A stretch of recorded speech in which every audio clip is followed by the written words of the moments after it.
ورحمۃ اللہ وبرکاتہ۔ الحمد للہ وحدہ والصلاة والسلام علی من لا نبی بعدہ، اما بعد فاعوذ باللہ من الشیطان الرجیم، بسم اللہ الرحمن الرحیم۔ اللہ یبدأ الخلق ثم یعیدہ ثم الیہ ترجعون، ویوم تقوم الساعة یبلس المجرمون، ولم يكن لهم من شركائهم شفعاء وكانوا بشركائهم كافرين، ويوم تقوم الساعة يومئذ يتفرقون إلى آخر الآيات۔ صدق الله العلي العظيم وصدق رسوله النبي الكريم، ونحن على ذلك من الشاهدين والشاكرين۔ اللهم ألهمنا رشدنا وأعذنا من شرور أنفسنا، اللهم وفقنا لما تحب وترضى من القول والفعل والنية۔ رب اشرح لي صدري ويسر لي أمري واحلل عقدة من لساني يفقهوا قولي، آمین یا رب العالمین۔ محترم حضرات، معزز سامعین، ملی بھائیوں، بزرگوں اور دوستوں، میری ماؤں اور بہنوں، پیارے بچوں، سورہ روم 21واں پارہ، یہاں سے سورت کا دوسرا رکوع شروع ہو رہا ہے اور پارے کا 5واں رکوع ہے۔ اس رکوع میں 9 آیتیں ہیں۔ گزشتہ آیات کا یہ مضمون تھا کہ جن لوگوں نے برا کیا ہے، یعنی اللہ کی آیتوں کو جھٹلایا ہے اور ان کے ساتھ مذاق کیا ہے، ان کا انجام بھی برا ہوگا۔ یہاں بات ختم ہوئی تھی۔ اب سوال یہ ہے کہ انجام برا کب ہوگا اور کس کے ذریعے ہوگا، کون اس پر قادر ہے؟ یہ تینوں سوالوں کا جواب اس رکوع میں بتایا جا رہا ہے۔ جو اللہ کی آیتوں کا مذاق اڑائیں گے وہ اس کا انجام ضرور بھگتیں گے۔ اس پر اللہ قادر ہے، اس کا ایک وقت مقرر ہے، اس کی قدرت کے چند دلائل ہیں۔ یہ 3 باتیں اس رکوع میں آ رہی ہیں۔ اللہ یبدأ الخلق، اللہ تخلیق کی ابتدا کرتا ہے۔ یبدأ، بدأ یبدأ کے معنی شروع کرتا ہے۔ اللہ نے تخلیق کی ابتدا کیا ہے، اس سے پہلے کوئی خالق نہیں تھا، اس سے پہلے کوئی مخلوق نہیں۔ اللہ کی ذات ہی اول ہے، اور اسی کو سورہ حدید میں کہا ہے هو الاول والآخر والظاہر والباطن۔ اول بھی وہی ہے، اس سے پہلے کچھ نہیں، اور آخر بھی وہی ہے، اس کے بعد کچھ نہیں، اور ظاہر اور باطن بھی وہی ہے، اس سے زیادہ ظاہر، اس سے زیادہ باطن کچھ نہیں۔ تو اللہ تخلیق کی ابتدا کرتا ہے، پہلی بار کائنات کو اس نے پیدا کیا ہے۔ پیدا کرنے کا مقصد کیا ہے؟ یہ دوسری آیت میں آیا ہے۔ سورہ ذاریات میں کہا ہے تمام جنوں اور انسانوں کی تخلیق کا مقصد ہے تاکہ وہ مجھے پہچانیں اور میری عبادت کریں۔ وما خلقت الجن والانس الا لیعبدون۔ الا لیعبدون اصل علت ہے، اور عبادت جب تک معرفت نہ ہو صحیح نہیں ہوتی۔ تو الا لیعبدون کے معنی الا لیعرفون، وہ مجھے پہچانیں اور میری عبادت کریں، یہ ان کی تخلیق کا مقصد ہے۔ تو اللہ تخلیق کی ابتدا کرتا ہے، پہلی بار اسی نے ابتدا کی ہے۔ ثم یعیدہ، پھر اس کا اعادہ کرے گا۔ اعادہ کسی چیز کو ایک بار کرنا، اسی کو پھر دوبارہ کرنا، جس کو اعادہ کہتے ہیں۔ یہ توحید کا عقیدے کا بڑا اہم حصہ ہے، اور اس کو لوگ سرسری گزر جاتے ہیں۔ یہ عادہ کے معنی کیا ہے؟ اب کوئی انسان سے پوچھا جائے کہ مرنے کے بعد جب تم مٹی ہو جائیں گے تو پھر سے کھڑا ہوں گے، تو کہے گا نہیں ہو سکتا، یہ کیسے ہو سکتا ہے؟ حالانکہ یہ عادہ یہی ہے۔ اور یہ عادہ کیسے؟ اب تم زمین کے اوپر ہو، زمین کی پیٹھ پر ہو، تمہارا وجود اللہ نے مٹی سے بنایا ہے، سب مشاہدہ کر رہے ہیں، اور کئی بار آ چکا یہ پیچھے۔ اب تم زمین کے پیٹھ پر ہو، اس سے پہلے ماں کے پیٹ میں تھے، اس سے پہلے باپ کی سلب میں تھے، اس سے پہلے نطفے میں تھے، اس سے پہلے تم خون کے قطروں میں تھے، اس سے پہلے غذاؤں میں تھے، اس سے پہلے مٹی تھے، مٹی سے بنایا ہے۔ اور پھر دوبارہ جب تم مٹی ہو جاؤ گے، اسی سے پھر ایسا ہی بنائے گا۔ اسی کا نام یادہ ہے، پھر یہ ادا کرے گا۔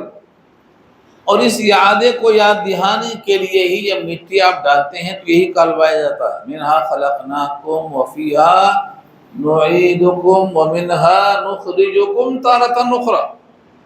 تم کو اسی سے بنایا تھا، اسی میں آپ ڈال رہے ہیں، اس سے پھر بنائیں گے، یہی عادہ ہے۔ پوری دنیا میں جتنی سجدہ گاہیں ہیں، کوئی یہ عادہ کرنے پر قادر نہیں ہے۔ جو لوگ کہتے ہیں کہ پہلے انسان تھا، خراب کام کرے گا تو بندر بنایا جائے گا، اس پر یادہ ہے، یادہ پر کوئی قادر ہی نہیں ہے۔ یادے پر قادر کون ہے؟ صرف اللہ، کوئی اس کا یادہ نہیں کر سکتا۔ اللہ یبدأ الخلق ثم یعیدہ ثم الیہ ترجعون۔ ثم کیوں لائے؟ پھر اسی کی طرف تم لوٹائے جاؤ گے۔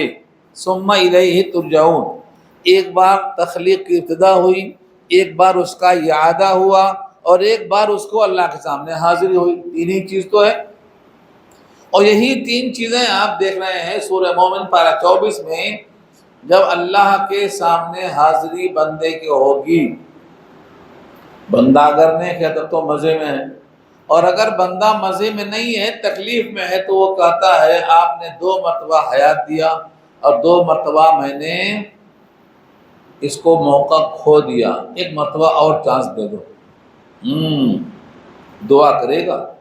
آپ بھی اس کو اچھی طرح نوٹ کر لو، ذہن نشین کر لو۔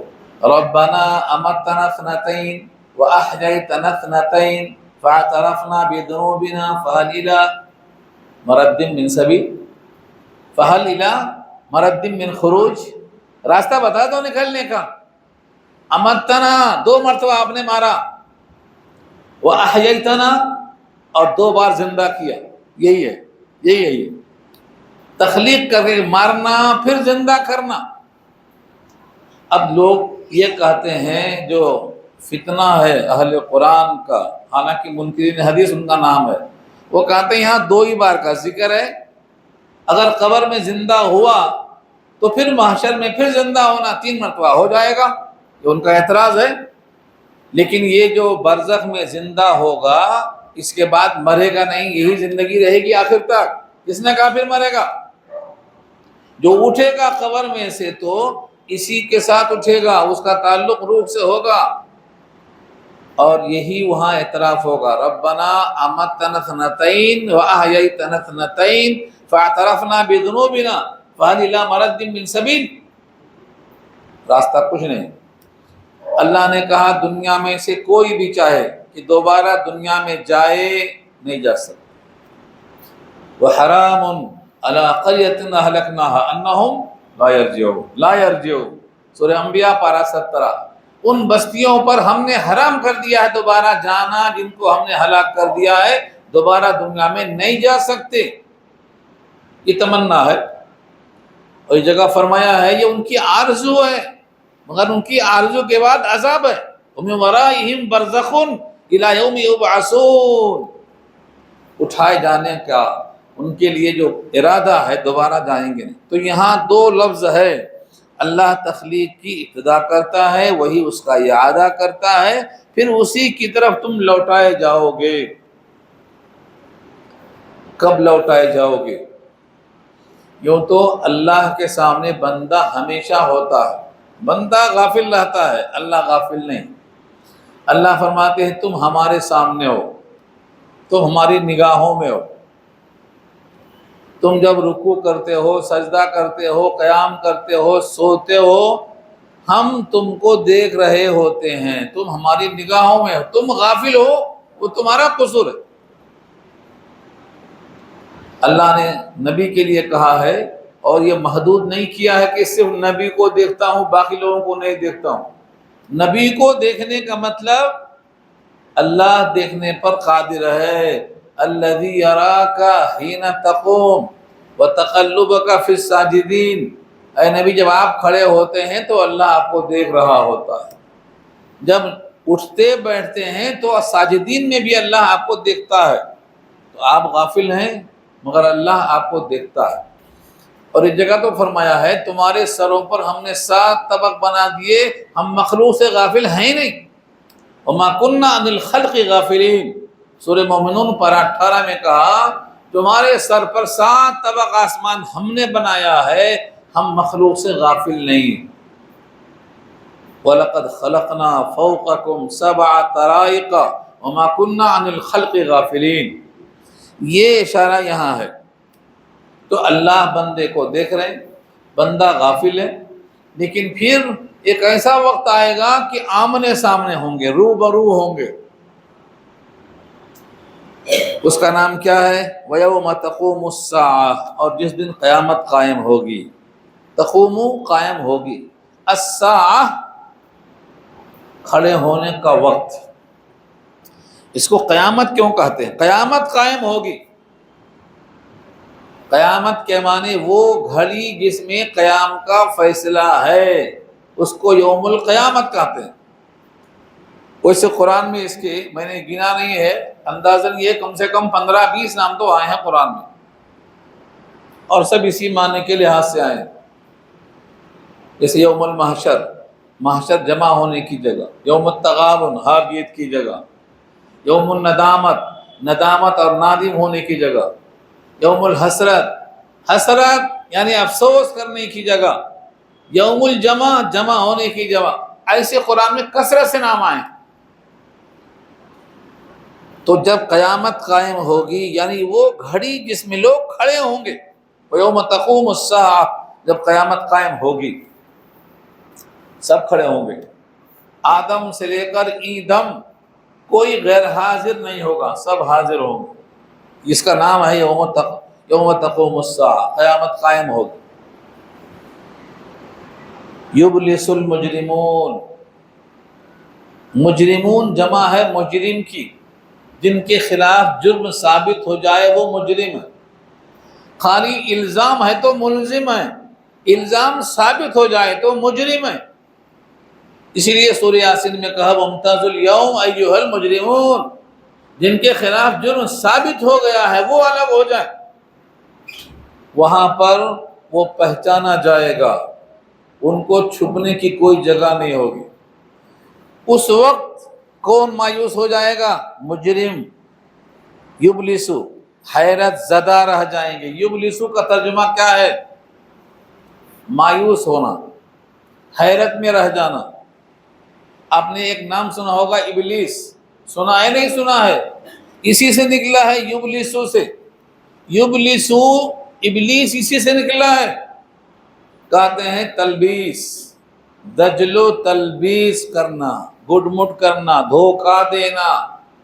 تو بلاسا سے تلبیس ابلیس نکلا، اور اسی سے یہاں پر یبلس المجرمون آیا ہے۔ مجرم لوگ مایوس ہو جائیں گے، اور وہ بھی مایوس ہوگا، ابلیس بھی مایوس ہوگا۔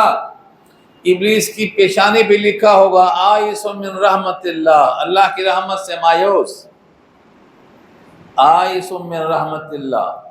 تو ابلیس یہ بلسا اس کا مادہ ہے، جس کے معنی ہیں حیرت زدہ ہونا اور مایوس ہو جانا۔ اب خیال آئے گا کہ دنیا میں سجدہ گاہیں بہت تھیں، اللہ کے بندوں میں سے بہت سے شرکا تھے، چلو تلاش کرو کوئی کام آئے گا، بلائیں گے، پکاریں گے۔ یہاں سے دیکھو جملہ وَلَمْ يَكُنْ لَهُم مِّن شُرَكَائِهِمْ شُفَعَاءُ، شفعاء شفیع کی جمع ہے، سفارش کرنے والے کو شفیع کہتے ہیں، شفعاء اس کی جمع ہے، ان کے لیے ان کے شرکاء میں سے کوئی سفارشی نہیں ہوگا، سب کہیں گے ہمارے بس کی نہیں ہے۔ یہ شرکاء تو مخلوق ہیں، اور یہ وہ مخلوق ہیں جن کے ساتھ جرم کا صدور ہوا ہے، اس دن تو انبیاء کہیں گے ہم نہیں جائیں گے سفارش کرنے، کسی اور کے پاس جاؤ، انبیاء سفارش نہیں کریں گے۔ اللہ نے قرآن میں جہاں جہاں سفارش کا لفظ آیا ہے کھول کے رکھ دیا ہے، مَدَنَا مِن صدیق، ہمارا کوئی دوست نہیں ہے، ولا شفیع یطاع، ہمارا کوئی ایسا سفارشی نہیں ہے جس کی اطاعت کی جائے، بات مان لی جائے، سب قرآن کی آیتیں ہیں۔ شفیع یطاع نہیں ہے، صدیق نہیں ہے، صدیق حمیم گہرا دوست نہیں ہے، یعنی پوری کائنات میں وہ ڈھونڈ ڈالیں گے، کوئی اللہ کے سامنے سفارش کرنے کو تیار نہیں ہوگا۔ یہاں پر میں نے حدیث سنایا تھا سورہ بنی اسرائیل پارہ 15 میں، جہاں مقام محمود کا ذکر ہے کہ سارے انبیاء سفارش کرنے سے انکار کریں گے، آخر میں سید الانبیاء سفارش کریں گے، وہاں ہے مقام محمود، عسیٰ ان یبعثک ربک مقاما محمودا، اس آیت کے ذیل میں حدیث شفاعت میں نے سنائی تھی، مقام محمود ہوا ہے، تو ان کے شرکاء میں سے کوئی سفارشی ان کے پاس نہیں ہوگا۔ اور آگے چل کے کیا جملہ کہا، وَكَانُوا بِشُرَكَائِهِمْ كَافِرِينَ، بلکہ یہ لوگ خود اپنے شریکوں سے منکر ہو جائیں گے، کہیں گے ہم نے کسی کو شریک کیا ہی نہیں تھا۔ کیوں کہیں گے یہ؟ کیونکہ ان کو دکھائی دے گا کہ جو مشرک ہوگا وہ جہنم میں جائے گا، اگر ہم نے کسی کو شریک کیا تو ہم مشرک ہوں گے، جہنم میں جائیں گے، اس لیے اپنے تمام شریکوں کا انکار کریں گے، ہمارا کوئی شریک نہیں تھا، شریکوں کا انکار کریں گے۔ وَكَانُوا بِشُرَكَائِهِمْ كَافِرِينَ، اور وہ اپنے شرکاء سے انکار کریں گے، منکر ہو جائیں گے، اور بعض تو قسمیں کھائیں گے۔ سورہ انعام پارہ 7 میں ان کی قسم اللہ بیان کرتے ہیں، واللہ ربنا ما کننا مشرکین، واللہ ربنا ما کننا مشرکین، اللہ تیری قسم ہم مشرک نہیں تھے، ہم مشرک نہیں تھے، ہمارا کوئی شرک نہیں تھا، واللہ ربنا ما کننا مشرکین، ہم مشرک نہیں تھے، ہم نے آپ کے ساتھ کسی کو شریک ہی نہیں کیا۔ یہ دونوں نفی۔ ایک جگہ اور آیا ہے، سورہ زخرف میں آیا ہے، ان کے شرکاء ان کو پہچاننے سے انکار کریں گے، ہم ان کو جانتے بھی نہیں، یہ کون ہیں ہم نہیں جانتے۔ تو ایک صفت تو یہ ہوگی کہ مجرم مایوس ہوگا، حیرت زدہ ہوگا، ان کے شرکاء میں سے کوئی سفارشی نہیں ہوگا، اور وہ اپنے شرکاء کا انکار کرنے والے ہوں گے، ایک کیفیت تو یہ ہوگی۔ دوسری کیفیت ہوگی فیصلے کے بعد، وَيَوْمَ تَقُومُ السَّاعَةُ، اور جس دن قیامت قائم ہوگی، یومئذ، اس دن، یتفرقون، لوگ متفرق ہو جائیں گے۔ جیسے یہاں نا ایک ہی بھیڑ میں سب کھڑے ہیں، وفادار بھی اور غدار بھی، مسلم بھی اور مجرم بھی، دونوں کھڑے ہیں، وہاں دونوں نہیں کھڑے ہو سکیں گے، یتفرقون، متفرق ہو جائیں گے، ایک جگہ کھڑے ہونے نہیں دیا جائے گا۔ اور اللہ نے بڑے زوردار لہجے میں کہا ہے سورہ قلم پارہ 29 کے اندر، افا نجعل المسلمین کالمجرمین، کیا ہم مسلم کو مجرم کی طرح کر دیں گے، ایک جگہ کھڑا کریں گے ہم، ما لکم کیف تحکمون، تمہیں ہو کیا گیا ہے، تم کیسا فیصلہ کرتے ہو۔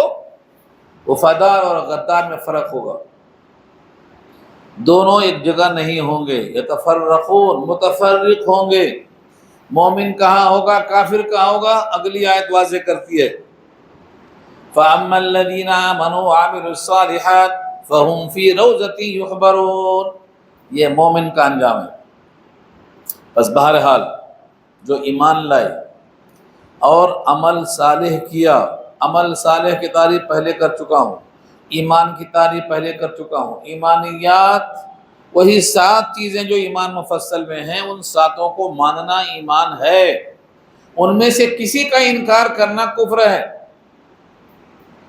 اور عمل الصالحات میں اللہ کا حکم اور نبی کا طریقہ اور صحابہ کا تعامل، یہ 3 چیزیں ہیں تو عمل صالح بنے گا۔ ایسے انسانوں کے واسطے فرمایا فَهُمْ فِي روضہ، روضہ کے معنی باغ کے آتے ہیں۔ روضہ کا جو لفظ ہے، ایک مدینہ اور مکہ کے درمیان میں ایک باغ کا نام تھا روضہ خاخ، خے الف خے، خاخ، جہاں وہ عورت کے پاس حضور نے بھیجا تھا کہ خط لے کے آؤ، وہ عورت کے پاس جا رہی ہے، وہ باغ کا نام تھا روضہ خاخ۔ تو روضہ کے معنی باغ کے آتے ہیں، یہاں بھی روضہ کے معنی باغ کے آتے ہیں۔ اللہ نے جہاں جہاں تعریف کی ہے وہاں جنت کہا ہے، روضہ کہا ہے، روضۃ من ریاض الجنہ کہا ہے۔ ہاں، جو مدینے میں حضور کے قریب میں جو حصہ ہے اس کا نام کیا ہے؟ ریاض الجنہ، جنت کا باغ کہا۔ تو ریاض وہ جمع اسی روضہ کی، روضۃ من ریاض الجنہ۔ تو جنت کو اللہ نے باغ کہا۔ باغ کیوں کہا ہے؟ کیونکہ اہل عرب باغ کو بہت زیادہ پسند کرتے تھے۔ باغ نہیں تھا وہاں، پانی کی قلت تھی، آج بھی ہے، تھی کیا ہے، آج بھی پانی کی قلت، پٹرول سستا، پانی مہنگا، آج بھی وہ کھارے پانی کو میٹھا کرتے ہیں، ورنہ میٹھا پانی وہاں تھا ہی نہیں۔ زمزم سے گزارا ہے، زمزم کی سپلائی مدینہ مکہ ہر طرف ہو رہی ہے، تو پانی کی کمی تھی، اور اسی واسطے مکے والوں کی خواہش تھی کہ مدینہ والوں کے لیے، مکے والوں کے لیے طائف کے باغات مکہ میں لے آئیں اور مکے کے پہاڑوں کو طائف میں بھیج دیں۔ ہاں، اگر ایسا کر دیں تو آپ کو نبی مان لیں گے ہم، ان کی خواہش تھی۔ اور یہ اللہ نے ذکر کیا ہے، 13واں پارہ سورہ رعد میں ذکر کیا ہے۔ اگر ہم قرآن کے ذریعے پہاڑوں کو چلائیں، مکے سے طائف بھیج دیں، تب بھی یہ ایمان نہیں لائیں گے۔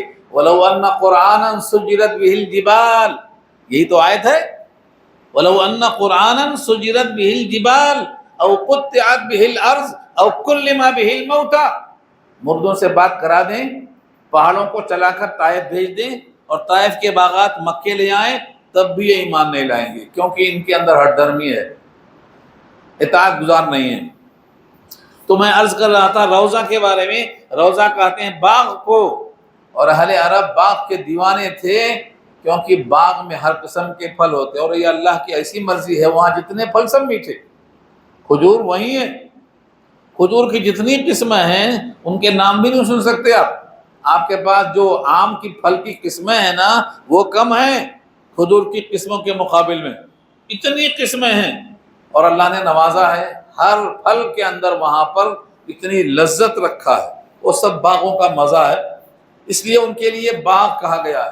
سورہ رحمان میں باغوں کا ذکر کیا ہے، باغوں کے میوے کا ذکر کیا ہے، بیٹھنے کی مسہریوں کا ذکر کیا ہے، نیچی آنکھ والیوں کا ذکر کیا ہے۔ گھر ہی کیا گھر ہے جب اس میں گھر والی نہیں ہے، تو اس کا بھی ذکر کیا ہے، اور اس کے پورے اسباب، اس کے پورے اوصاف بیان کیا۔ تو روضہ کے معنی باغ کے آتے ہیں۔ اس کے بعد ایک لفظ ہے یحبرون، یحبرون، یہ مضارع مجہول ہے، اس کا مادہ ہے حبرن، ہے بے رے، جس کے معنی سرور میں ہونا، مستی میں ہونا، خوش ہونا۔ تو روضتی یحبرون کے معنی باغوں میں مسرور ہوں گے، اور بعض شارحین کہتے ہیں یحبرون کے معنی آؤ بھگت ہوگی ان کی، آؤ بھگت ہوگی۔ آؤ بھگت کیسے ہوگی اس باغ کے اندر؟ ایسے بچے ہوں گے جو ہمیشہ بچے رہیں گے، ولدان مخلدون، ان کے ساتھ آب خورے ہوں گے، ان کے ساتھ کیا کیا نعمتیں ہوں گی، ان کا تذکرہ دیکھنا ہے تو سورہ دہر پڑھ لو، سورہ دہر پارہ 29 پڑھ لو، کہ وہ اللہ کی طرف سے ایسی پلیٹ ہوں گی، یطاف علیہا بصحاف من ذہب، سونے کی پلیٹیں ہوں گی، سونے کی پلیٹوں کا ذکر کیا۔ تو جو ایمان والے ہیں، عمل صالح کر کے آنے والے ہیں، وہ لوگ ایسے باغوں میں ہوں گے جہاں ان کی آؤ بھگت ہوگی، وہاں مسرور ہوں گے۔ یہ ایک فریق کا حال ہے۔ دوسرا فریق کیا ہے؟ وَأَمَّا الَّذِينَ كَفَرُوا وَكَذَّبُوا بِآيَاتِنَا وَلِقَاءِ الْآخِرَةِ فَأُولَٰئِكَ فِي الْعَذَابِ مُحْضَرُونَ۔ اور بہرحال وہ لوگ جنہوں نے کفر کیا، وَكَذَّبُوا بِآيَاتِنَا، اور ہماری آیتوں کی تکذیب کیا۔ کفر معنی انکار، اور کذبوا تکذیب ہے جھٹلانا، کسی کو جھٹلانا۔ والذی جاء بالصدق وصدق به، جو سچ لایا اور جس نے سچ کی تصدیق کر دیا۔ اس کے مقابل جس نے جھوٹ کہا اور جھوٹ کی تکذیب کیا، تو تکذیب اور تصدیق یہ دونوں اپوزٹ ہیں ایک دوسرے کے۔ جنہوں نے کفر کیا اور ہماری آیتوں کی تکذیب کیا، ولقاء الآخرہ، اور آخرت کی ملاقات کا بھی انکار کیا۔ ایک تو ہے ملاقات اللہ سے، اور ایک ہے ملاقات آخرت سے۔ آخرت سے ملاقات کا مطلب کیا ہے؟ مرنے کے بعد زندہ ہوگا اور اعمال کے مطابق پیشی ہوگی، یہ آخرت کی ملاقات کا انکار کرتا ہے۔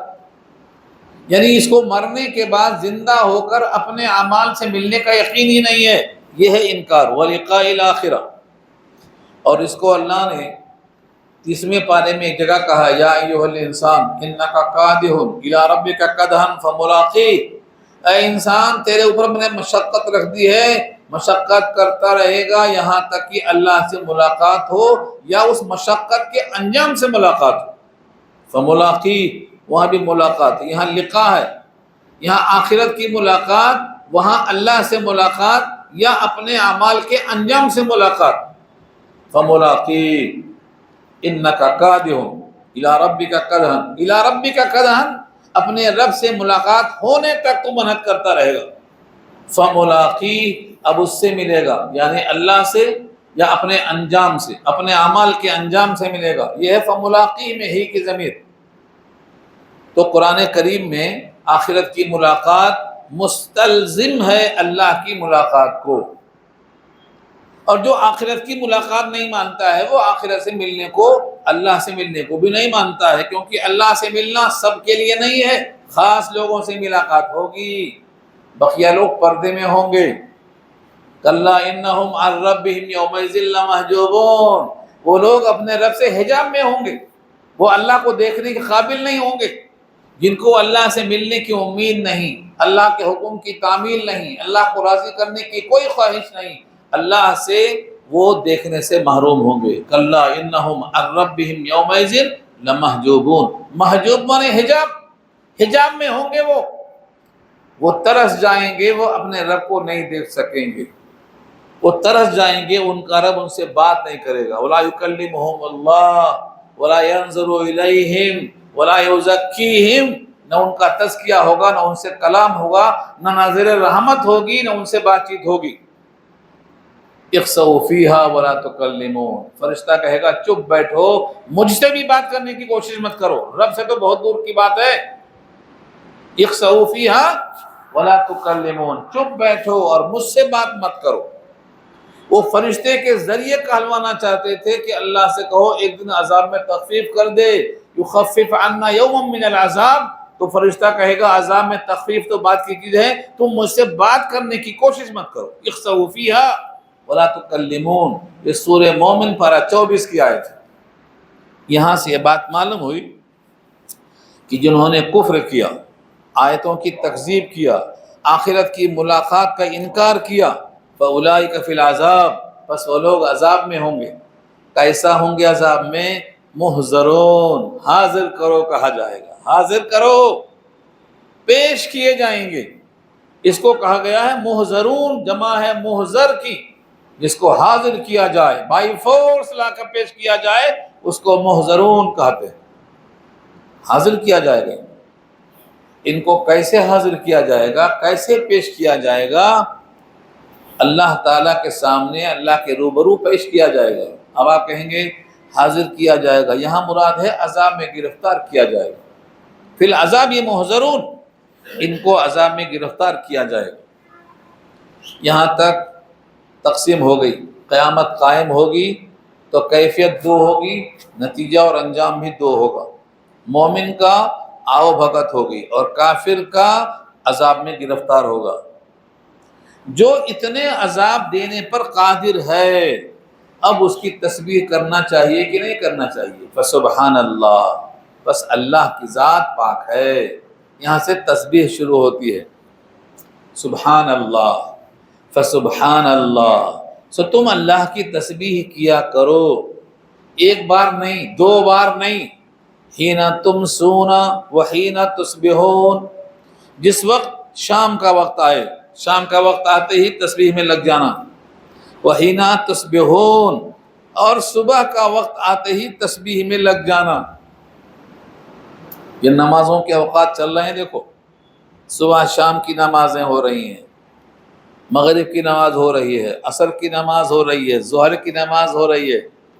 حسن بصری سے لوگوں نے پوچھا نماز کے اوقاتوں کا ذکر قرآن میں کہاں ہے؟ تو یہ آیت پڑھتے تھے، وہ یہ آیت پڑھتے تھے، فسبحان اللہ حین تمسون وحین تصبحون وَلَهُ الْحَمْدُ فِي السَّمَاوَاتِ وَالْأَرْضِ وَعَشِيًّا وَحِينَ تُظْهِرُونَ۔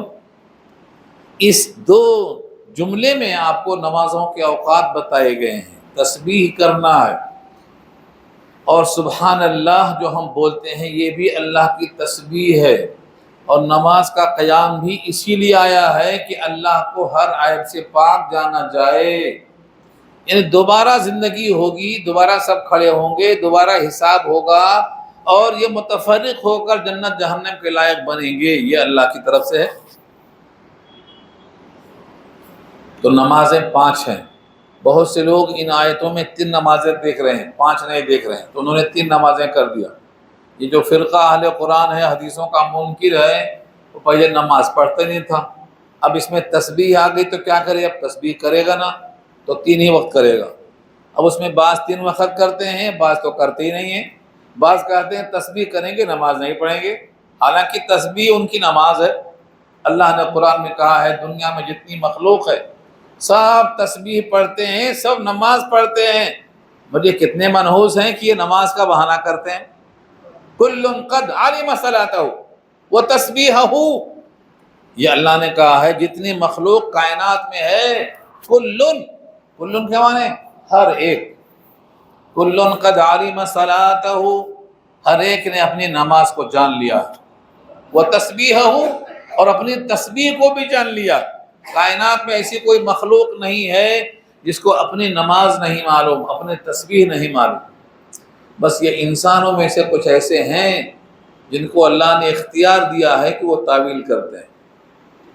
پرندہ بھی تسبیح کرتا ہے اور جانور بھی تسبیح کرتا ہے، درخت جو ہلتے ہیں ہواؤں سے یہ بھی تسبیح کرتے ہیں۔ اللہ کے حکم کی تعمیل میں جو لگے ہیں یہ ان کی تسبیح ہے، بعض قیام میں ہیں، بعض رکوع میں ہیں، بعض سجدے میں ہیں۔ والنجم والشجر یسجدان، اللہ نے کہا یہ سورہ رحمان میں کہا النجم والشجر یسجدان، دونوں سجدہ کر رہے ہیں۔ شجر تو ہے وہ درخت جس میں لکڑیاں، تنا موٹا ہوتا، شجر کہتے ہیں اس کو، جس کو آپ جھاڑ کہتے ہیں، درخت۔ اور نجم ہے جو بیلدار ہے، بیلدار، کدو کی بیل، سیم کی بیل، اس میں تنا نہیں ہوتا، تو بیل بوٹے والے درخت اور تناور درخت دونوں سجدہ کرتے ہیں، یہ اللہ فرماتے ہیں۔ اور جب شاخیں ہلتی ہیں ہواؤں سے، یتفیع ظلالہ عن الیمین والشمائل سجدا للہ، سورہ نمل کی آیت ہے، یہ سجدہ ہے، ڈالیاں ہلتی نہیں ہیں، وہ سجدہ ہے ان کا۔ اور بھینس اللہ کے حکم سے سوکھی گھاس کھاتی ہے تو بھی آپ کو ملائی والا دودھ دیتی ہے، اور اللہ فرماتے ہیں ادھر گوبر کی بدبو نہیں، ادھر خون کے رنگ کا کوئی اثر نہیں، دودھ لال ہے، دودھ سفید ہے، لال ہونا چاہیے تھا نا، ادھر خون ہے، ادھر گوبر ہے۔ اللہ نے کہا یہ من بین فرث ودم لبنا خالصا سائغا للشاربین، سورہ نحل دیکھو، گوبر کی بدبو نہیں، خون کا رنگ نہیں، بیچ سے ہم نکالتے ہیں، یہ بھینس تمہیں دیتی ہے، یہ اس کا اسلام ہے، خدا کے حکم کی تعمیل کرتی ہے، بغاوت نہیں کر سکتی وہ۔ شہد کی مکھی ہے، اس کے پیٹ سے نکلتا ہے، فیہ شفاء للناس، جو اس کا سجدہ ہے وہ انکار نہیں کر سکتی، اس کو رب کا حکم ہے۔ وَأَوْحَى رَبُّكَ إِلَى النَّحْلِ، شہد کی مکھی کو اللہ کا حکم ہے، یہ پہاڑوں پہ گھر بنا، اونچے مکانوں میں گھر بنا، یہ اس کو خدا کا حکم ہے، یہ ان کی تعمیل ہے۔ قرآن میں اتنی آیتیں ہیں، اگر آپ ان آیتوں کو جمع کریں تو مستقل کتاب بنے گی کہ سب سجدے میں ہیں، یعنی خدا کے حکم کی تعمیل میں۔ شہد کی مکھی ہو یا مکڑی ہو یا کبوتر ہو، جتنے پرندے ہیں، چرند اور پرند، سب اللہ کی تسبیح میں ہیں، لیکن حضرت انسان کو کیا ہو گیا نہیں معلوم، کھا کے مستی میں ہیں، ان کو پتہ نہیں ہے۔ فسبحان اللہ، بس اللہ کی تسبیح کرو۔ کب کب کرنا ہے؟ منع نہیں ہے، ہمیشہ تسبیح کرنا ہے، لیکن اگر ہمیشہ نہیں کر سکتے تو کم سے کم ان اوقات میں جو فرض ہیں وہ تو کرو۔ فسبحان اللہ، سو تم اللہ کی تسبیح کیا کرو، ہینا تمسون، شام کے وقت، تمسون مساء بنا ہے، مساء مانے شام، شام کے اوقات کو تمسون کہتے ہیں، یہ عصر کی نماز ہے، تمسون میں عصر کی نماز ہے۔ وحین تصبحون، اور جس وقت تم صبح اٹھتے ہو، یہ صبح فجر کی نماز ہے، صبح بھی اللہ کی تسبیح کرو اور شام کو بھی، بکرۃ و اصیلا، دوسری آیتوں میں آیا ہے بکرۃ و اصیلا، صبح اور شام اللہ کی تسبیح بیان کرو، یہ صبح شام ہے۔ اور اس کے معنی ہیں الدوام، الدوام، انسان جتنا زیادہ اللہ کا ذکر کرے گا اتنا کامیاب ہوگا، یہاں تک کہ لوگ تم کو دیوانہ کہیں، اللہ کو اتنا یاد کرو کہ تم کو لوگ اللہ کا دیوانہ کہیں، دیوانہ کہیں۔ تو یہ دو لفظ ہوا، تمسون اور تسبحون۔ وَلَهُ الْحَمْدُ، اور اسی کے لیے حمد ہے، فی السماوات، آسمانوں میں، والارض، اور زمین میں، زمین میں تو حمد اس کی ہے، سب جانتے ہیں، آسمان میں کہاں ہے؟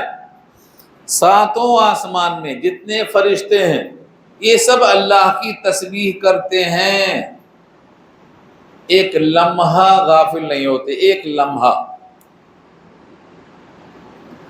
کس نے سوال کیا تھا کہ جب یہ ایک لمحہ تسبیح سے غافل نہیں ہوتے تو یہ اللہ کے حکم کی تعمیل کب کرتے؟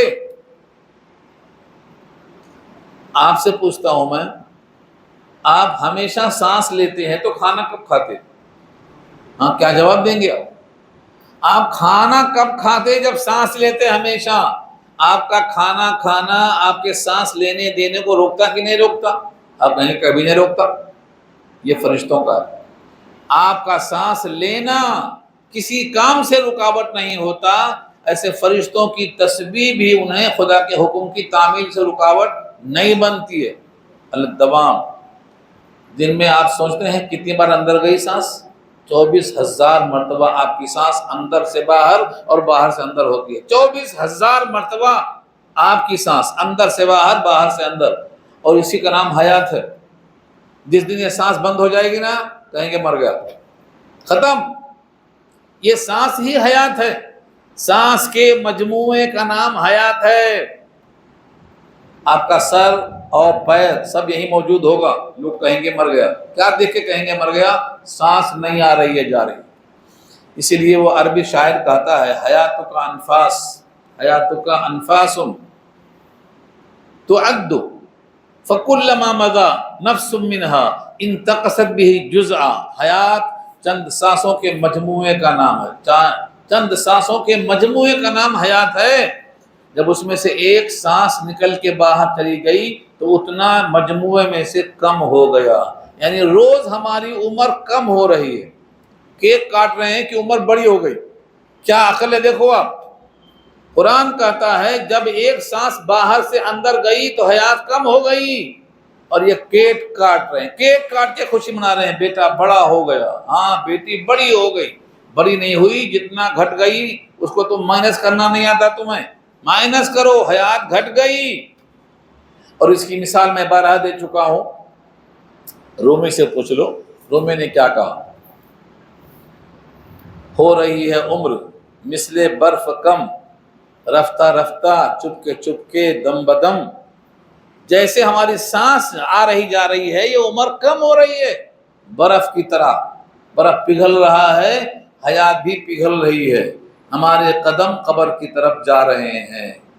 تیاری کرنے والے کے بھی اور غافل رہنے والے کے بھی قدم جا رہے ہیں قبر کی طرف، یہ اس کو روک نہیں سکتا۔ جیسے آپ کی جوانی چلی گئی، روکا آپ نے؟ آپ کے بس میں ہے روکنا؟ جب آپ جوانی کو روک نہیں سکتے، اپنے بالوں کو نہیں روک سکتے، اپنے دانتوں کو نہیں روک سکتے، تو اپنی روح کو بھی آپ نہیں روک سکتے، وہ جانے کا وقت ہے، چلی جائے گی۔ اس لیے کہا گیا ہے کہ اللہ کی حمد کرتے جاؤ، ایک ایک حمد، الحمدللہ، ایسی حمد کرو کہ میزان بھر جائے۔ الحمدللہ حمدا یملأ المیزان، اے اللہ میں ایسی حمد کرتا ہوں جس سے آپ کی ترازو بھر جائے، ترازو بھرے گی۔ سبحان اللہ، الحمدللہ، اللہ اکبر، ان تین جملوں کو کثرت سے پڑھنے کا حکم دیا گیا ہے۔ بی بی فاطمہ کو حضور نے حکم دیا ہے، تھکان دور ہو جائے گی، میزان بھر جائے گی۔ اس لیے تم کثرت کے ساتھ اللہ کی حمد کرو تو 70,000 فرشتے روزانہ اس بیت المعمور میں داخل ہوتے ہیں اور قیامت تک دوبارہ ان کی باری نہیں آئے گی۔ یہ 7ویں آسمان پہ فرشتوں کا کعبہ ہے جس کو بیت المعمور کہتے ہیں۔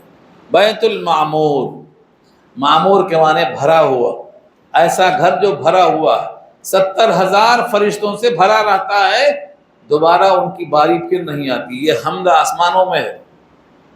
ہم نے گھر کا بھی نام رکھا ہے البیت المعمور، اپنے نام سے جوڑا، عامر جس میں ہو وہ گھر معمور ہوتا ہے، تو ہم نے بیت العامر کو البیت المعمور کر کے رکھا ہے۔ اور یہ اللہ کا فضل ہے، ہم بھی جہاں رہتے ہیں گھر بھرا رہتا ہے، ہمارا گھر بھی بھرا رہتا ہے۔ لوگ گھبراتے ہیں بچے ہوں گے تو کھائیں گے کیسا، پڑھیں گے کیسا۔ ہم تو چاہتے ہیں کہ اور بچے آئیں، اور بچے آئیں، ان کی بھی بچے، ان کی بھی بچے، سب کو جمع کر کے رکھا ہے میں نے، سب الحمدللہ پڑھ رہے ہیں، لکھ رہے ہیں۔ تو معمور ہونے سے، غیر آباد ہونے سے ذرا سوچ کے دیکھو، ویران ہونا اچھا ہے کہ آباد ہونا اچھا ہے؟ سوچ کے دیکھو ذرا۔ اللہ نے یہاں کہا ہے اللہ کی حمد ہے آسمانوں میں، 7 آسمانوں میں فرشتے اللہ کی حمد کرتے ہیں، والارض، اور زمین میں بھی اللہ کی حمد ہے۔ اور اللہ نے قرآن میں واضح کیا ہے تم اگر نہیں حمد کرتے ہو تب بھی پرواہ نہیں ہے، حمد کرنے والے بہت ہیں، اور کوئی حمد نہ کرے تب بھی میری شان میں ادنا کمی نہیں آتی۔ ادنا، تمہاری شان، تمہارے حمد سے میری شان میں اضافہ نہیں ہوتا، نہیں ہوتا۔ میں غنی ہوں، ربک غنی حمید، آپ کا رب غنی بھی ہے، حمید بھی ہے۔ اور اس موقع پر میں سنا دوں، موسیٰ نے کہا ہے، حضرت موسیٰ نے جو کہا وہ قرآن میں نقل کر دیا اللہ نے۔ سورہ ابراہیم پارہ 13، وقال موسیٰ ان تکفروا انتم ومن فی الارض جميعا فإن اللہ لغنی حمید۔ حضرت موسیٰ نے کہا اگر تم اور جتنے زمین میں ہو سب مل کے کفر کرو تب بھی اللہ کی شان میں کمی نہیں آئے گی، کیونکہ وہ اپنی ذات میں حمید ہے۔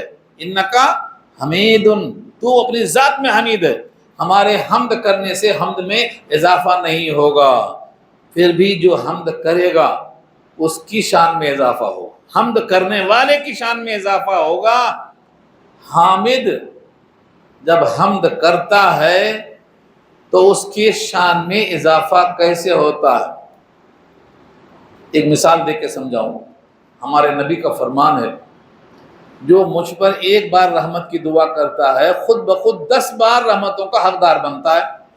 رحمت، اللہم صلی علی محمد، اللہم صلی علی محمد جو کہتا ہے ایک بار، من صلی علیہ واحدۃ صلی اللہ علیہ عشرہ، تو اس کے اوپر اللہ 10 بار رحمت بھیجتا ہے۔ مخلوق کے ساتھ جڑنے کا یہ پھل ہے، مخلوق کے ساتھ جڑنے کا یہ پھل ہے۔ تو جب کوئی بندہ الحمدللہ کہتا ہے تو میزان عمل بھر جاتی ہے، یعنی نیکیوں کا پلڑا بھر جاتا ہے، ایک بار بھی کہنے سے بھر جاتا ہے، اور بار بار کہنے سے تو ابلنے لگتا ہے۔ مجھے یہاں روک کر ایک حدیث یاد آئی ہے، بہت پیاری حدیث، ترمذی میں ہے، اس کو حدیث بطاقہ کہتے ہیں۔ یہ حدیث اگر آپ یاد رکھ لیں گے تو آپ کی امید بڑھ جائے گی، امید بڑھ جائے گی اور نا امیدی کم ہو جائے گی۔ ایک بندہ اللہ کے سامنے محشر میں پیش ہوگا جس کے گناہوں کے دفتر 99 ہوں گے، 99۔ وہ دفتر 99 جو ہوں گے گناہوں کے ہوں گے، اس کو تولا جائے گا تو بندہ کہے گا میرے اللہ اس میں تو نیکیاں ہے ہی نہیں، صرف گناہ ہی گناہ ہے، اسے کیا تولیں گے؟ اللہ فرمائیں گے آج کسی پر ظلم نہیں کیا جائے گا۔ ان 99 گناہوں کے دفتر ایک پلڑے میں ہوں گے اور نیکیوں والا پلڑا خالی ہوگا، اس میں ایک پرچہ چھوٹا سا آئے گا اڑتے ہوئے، اس پہ گرتے ہوئے، اس کا وزن ایسا ہوگا کہ گناہوں کا دفتر ہلکا ہو جائے گا۔ یہ بندہ کہے گا یا اللہ یہ کون سی نیکی ہے کہ سارے گناہوں کو ہلکا کر دیتی ہے؟ کہا تم نے ایک بار دل کی گہرائیوں سے لا الہ الا اللہ کہا تھا، یہ وہ پرچہ ہے۔ ایک بار لا الہ الا اللہ موقنا بہ دخل الجنہ، جس نے یقین کے ساتھ کہا لا الہ الا اللہ وہ داخل ہوگا جنت۔ یقین شرط ہے، یقین کے معنی شعور کے ساتھ۔ اسی واسطے ایک کتاب آئی ہے قاری محمد احمد صاحب کی، وہ لکھتے ہیں تبلیغ بالیقین کار نبوت ہے۔ اگر یقین کے ساتھ تبلیغ ہے تو یہ کار نبوت ہے، نبوت کا کام ہے، اگر یقین کے ساتھ ہے تو یقین شرط ہے۔ تو ایک پرچہ یقین کی وجہ سے اتنا وزندار ہو گیا کہ ساتوں پلڑے ہلکے ہو گئے۔ اور یہاں رک کر ایک حدیث اور آئی ہے، حضرت موسیٰ نے اللہ سے کہا میں آپ سے کچھ خصوصی کلمات چاہتا ہوں جس سے میں آپ کو یاد کروں۔ موسیٰ کو اللہ نے کہا لا الہ الا اللہ کہہ لیا کرو بس۔ موسیٰ نے کہا یہ تو سب پڑھتے ہیں، میں تو کچھ خصوصی مانگ رہا ہوں، اسپیشل۔ ہاں بہت سے لوگ ہیں خصوصی والے ہیں، کتنا ہی بولو ان کو کہیں گے نہیں میں تو کچھ خصوصی چاہتا ہوں۔ حضرت موسیٰ نے کہا یہ کلمہ زیادہ عام ہونے سے غیر خصوصی نہیں ہو جاتا، یہ کلمہ ہی خصوصی ہے۔ لا الہ الا اللہ کے مقابل میں 7 زمین 7 آسمان رکھ دو تو ہلکے ہو جائیں گے، یہ کلمہ اتنا وزندار ہے۔ تب جا کے موسیٰ کو سکون ہوا کہ یہ کلمہ بڑا وزندار ہے۔ آج کا مسلمان یہ کلمہ پڑھ کے ایسا گھومتا ہے جیسے آوارہ گھومتا ہے، اس کو پتہ ہی نہیں ہے کلمے میں کتنا وزن ہے، کیا ہوگا بولتا، میرا کیا ہوگا، اب کیا ہوگا بولتا ہے۔ ارے تیرے زبان پہ جو کلمہ ہے وہ ساری کائنات کا خالق اور مالک اور رازق ہے، کیا ہوگا؟ تیرے جسم سے تیری روح کو الگ کر کے بھی لوگ کچھ نہیں کر پائیں گے۔ یہ کہا وَلَهُ الْحَمْدُ فِي السَّمَاوَاتِ وَالْأَرْضِ، آسمان اور زمین میں اس کی حمد ہے۔ الحمدللہ کثرت سے کہو۔ اگر کوئی پوچھے آپ کیسے ہیں بھائی تو رونا شروع کر دیتے ہیں، ہاں دکھڑا سنانا شروع کر دیتے، ہم نے حال غم دل آپ سے بیکار کہا، آپ تو ہم سے پریشان نکلے، آپ تو ہم سے بھی زیادہ پریشان نکلے۔ اللہ سے کہو جو کہنا ہے، مخلوق سے نہیں کہنا، اللہ سے کہو۔ اللہ سے کہنے کا فائدہ کیا ہوگا؟ جب آپ اپنے غم کا اظہار صرف اللہ سے کریں گے تو اللہ آپ کے اضطراب کو دور کریں گے، اللہ کا وعدہ ہے۔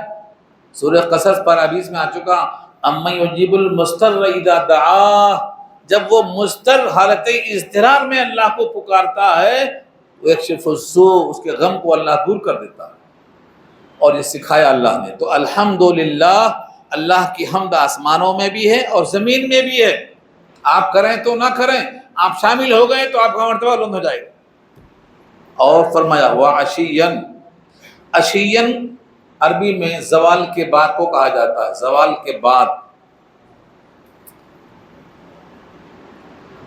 اور ایک لفظ ہے وَحِينَ تُظْهِرُونَ، تو بعد زوال اور حین تظہرون، تظہرون ظہر معلوم ہے، ظہر کی نماز، ظہرانہ معلوم ہے، ظہیریہ معلوم ہے، حین ثیابکم تضعون ثیابکم، بعد الظہیرہ، یعنی ٹھیک دوپہر میں، دوپہر ڈھلنے کے بعد ظہر ہوتی ہے، پھر ظہرانہ ہوتا ہے، پھر قیلولہ ہوتا ہے، یہ وہ وقت ہے۔ وَحِينَ تَضَعُونَ ثِيَابَكُم مِّنَ الظَّهِيرَةِ، ٹھیک دوپہر میں جب تم کپڑا نکال کے آرام کرنے کو سوتے ہو، اللہ تعالیٰ نے اس وقت بھی ظہر کی نماز کو رکھا ہے۔ اور ایک نماز ہے جس کا ذکر یہاں پر نہیں آ رہا ہے، وہ ہے عشاء کی نماز۔ وہ سورہ نور پارہ 18 میں وَمِن بَعْدِ صَلَاةِ الْعِشَاء خود الفاظ موجود ہیں، عشاء کی نماز۔ تو 4 یہاں اور 1 وہاں، 5۔ لوگ کہتے ہیں اکٹھا کیوں نہیں ہے؟ بھائی تمہاری مرضی سے قرآن نازل ہوگا، اکٹھا کیوں نہیں ہے پوچھتے ہیں۔ ایک صاحب کہتے ہیں پورے قرآن میں کلمے نہیں ہے۔ میں نے کہا کلمے نہیں ہے، ایک تو یہاں ہے سورہ محمد میں اور ایک سورہ فتح میں، کہا اکٹھا کیوں نہیں ہے؟ یعنی آپ کی مرضی سے قرآن نازل ہوگا، آپ جہاں چاہیں گے وہاں لکھا ہوا نازل ہوگا، کیونکہ آپ کو ماننا نہیں ہے، منوانا پڑے گا، اور منوانے کے لیے ڈنڈا بھی رکھا اللہ نے۔ وَأَنزَلْنَا الْحَدِيدَ فِيهِ بَأْسٌ شَدِيدٌ، ہم نے اتارا ہے لوہا، اس میں بڑی سختی ہے، یہاں نہیں مانتے تو یہاں مانتے، ہم یہاں ہمارا جانتے ہیں۔ اس لیے اپنی مرضی کو تلاش مت کرو، خدا کی مرضی میں ڈھلنا سیکھو۔ یہ کہا گیا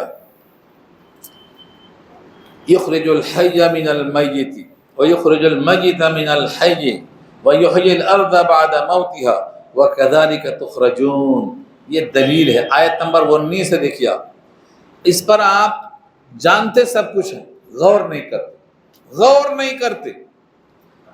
یخرج الحی، نکالتا ہے وہ زندے کو، من المیت، مردے سے، انڈے سے مرغی نکالتا ہے۔ پہلے انڈا ہے کہ پہلے مرغی؟ پہلے کیا ہے؟ پہلے درخت ہے یا پہلے گٹلی ہے؟ کیا ہے پہلے؟ ہاں، یہ آپ نہیں سمجھ سکتے، اللہ نے اپنی قدرت کا اظہار کیا ہے۔ نطفے سے انسان اور انسان سے نطفہ، پہلے کون سا ہے؟ اللہ نے آدم کو مٹی سے بنایا، اس آدم کے نطفے سے ساری کائنات کو پھیلایا۔ من نفس واحدۃ وخلق منها زوجها، آدم سے ان کی بیوی حوا کو بنایا اور ان دونوں سے کائنات کو بھر دیا۔ اللہ فرماتے ہیں اللہ اتنا قادر ہے، مردے سے زندہ اور زندے سے مردے کو بناتا، مرغی سے انڈا، انڈے سے مرغی کو بناتا، رات کو دن میں اور دن کو رات میں داخل کر دیتا۔ یہ اس کی قدرت ہے، تم ان کے سامنے کہاں ٹھہر سکتے ہو؟ تمہاری کیا اوقات ہے؟ آج کے بڑے بڑے سرما ڈینگے مارتے ہیں، لیکن ان کا جسم روز قبر کی طرف جا رہا ہے۔ ڈینگے مارنے سے کیا ہوگا؟ فرشتے کو روک نہیں سکتے۔ فرشتہ جب وقت مقررہ پہ آ جائے گا نا، تو کوئی وحدہ اس کو روکنے والا نہیں ہے، کوئی روکنے والا نہیں۔ جب اس نے دستک دیا رسول اللہ کے پاس، تو فاطمہ کہتی ہے کون آ گیا؟ ہمارے ابا کو اتنی تکلیف ہے اور کھٹکا مار رہا ہے۔ حضور نے کہا فاطمہ یہ وہ ہے جو کبھی کھٹکا نہیں مارتا، ہمیشہ بلا کھٹکے کے آتا ہے، یہ واحد جگہ ہے جہاں کھٹکا مار کے آنا چاہ رہا ہے۔ وہ کون ہے؟ وہ ملک الموت ہے، وہ فرشتہ ہے۔ تو بڑی بڑی ڈینگیں مارنے والے ڈینگیں مارتے رہیں گے، لیکن جب لٹایا جائے گا ان کو، ان کی آنکھیں بند ہو جائیں گی، جب سمجھ میں آئے گا کہ ہم تو کچھ بھی نہیں تھے، ہم تو خواب میں تھے۔ یہ آیت میں اللہ نے یہی دلیل پیش کی ہے، اور بڑے سادے لہجے میں۔ یخرج الحی من المیت، وہ نکالتا ہے زندے کو مردے سے، ویخرج المیت من الحی، اور مردے کو نکالتا ہے زندے سے، جاندار سے، ویحیی الارض بعد موتها، اور زندہ کرتا ہے زمین کو اس کے مر چکنے کے بعد، زمین کے مر چکنے کے بعد یعنی مردہ ہونے کے بعد۔ نطفہ اور بیضہ کا ذکر کیا ہے، انسان اور بچے کا ذکر کیا ہے، انسان اور پرندے کا ذکر کیا ہے، پرندہ سے بھی، انڈے سے پرندہ اور پرندے سے انڈا، وہاں بھی ذکر ہے۔ یہ اللہ کی وہ قدرت ہے، آپ کہیں بھی سجدہ کر لو یہ قدرت آپ کو کہیں نظر نہیں آئے گی، سب مخلوق ہیں، خالق کوئی نہیں۔ آخری جملہ جو ہے، زمین کو اس کے مردہ ہونے کے بعد زندہ کرتا ہے۔ مردہ زمین کو دیکھا آپ نے؟ بارش نہ ہو تو کیا حال ہوتا؟ بارش نہیں ہوئی، کہتے ہیں زمین میں پانی نہیں برسا تو زمین خشک ہو گئی، زمین دب گئی۔ زمین کا دبنا، آواز کا دبنا، خشعت الاصوات۔ اب زمین، اس میں کوئی گھاس نہیں اگل، کوئی گھاس نہیں، زمین مردہ ہے۔ اللہ فرماتے ہیں تم نے کبھی دیکھا مردہ زمین کو جس پہ کوئی گھاس نہیں ہے، لخدک صحرا، چٹیل میدان؟ جب اللہ اس پر پانی برساتا ہے تو وہ جو دبی ہوئی ہے وہ پھولنے لگتی ہے۔ ربت انبتت، اب زمین سے سبزہ نکلے گا، پھل اور پھول نکلیں گے۔